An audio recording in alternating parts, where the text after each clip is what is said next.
હા, હું અત્યારે સમાજ કલ્યાણ અધિકારી વિકસિત જાતિ દાખલાના અધિકારી તરીકે છું અને અત્યારે ઇન્ચાર્જ જિલ્લા નાયબ નિયામક રાજકોટ તરીકે છું.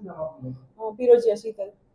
ઓકે, દાખલાનું જે હમણાં રિઝલ્ટ આપણે 10માનું 12માનું આવેલું છે ને એના પ્રમાણે વિદ્યાર્થીઓનો સારો એવો ઘસારો રહે છે. એટલે અત્યારે 12 મંડપની વ્યવસ્થા કરાવેલી છે, પાણી માટે કેરબા મુકાવેલા છે અને કુલર ગોઠવાવેલા છે, જેથી કોઈ અરજદારોને પ્રોબ્લેમ ના થાય. અને વધારાની એક્સ્ટ્રા 3 બારી અમે મૂકાવી છે, જ્યાં ફોર્મ ચેક કરવામાં આવે છે અને રૂટીન અમારી જે 3 બારી છે ત્યાંથી ફોર્મના ફોટા પાડવામાં આવે છે અને એન્ટ્રી કરવામાં આવે છે.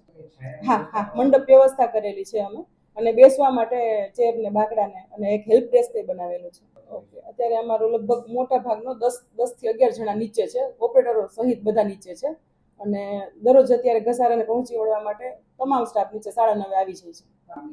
જ્યાં સુધી એડમિશનનો પ્રશ્ન હલ નહીં થાય ત્યાં સુધી અમારી કામગીરી ચાલુ રહેશે. ઓકે, અમારે સામાજિક શૈક્ષણિક પછાત વર્ગનો જે એસીબીસીનો દાખલો છે, નોન ક્રિમિલિયર, જે ઉન્નત વર્ગમાં નથી આવતા એ બાબતનો દાખલો, પછી વિચરતી વિમુક્તનો દાખલો અને બિન અનામતનો દાખલો, અને આ સિવાય ધાર્મિક લઘુમતીનો દાખલો એટલું પ્રોવાઈડ કરીએ છીએ. હા, આ કચેરી સિવાય જે આપણે મામલતદાર ઓફિસ છે ઈસ્ટ વેસ્ટ સાઉથ, ત્યાં પણ નોન ક્રિમિલિયરની કામગીરી ચાલુ જ છે, ત્યાં પણ જઈ શકે છે.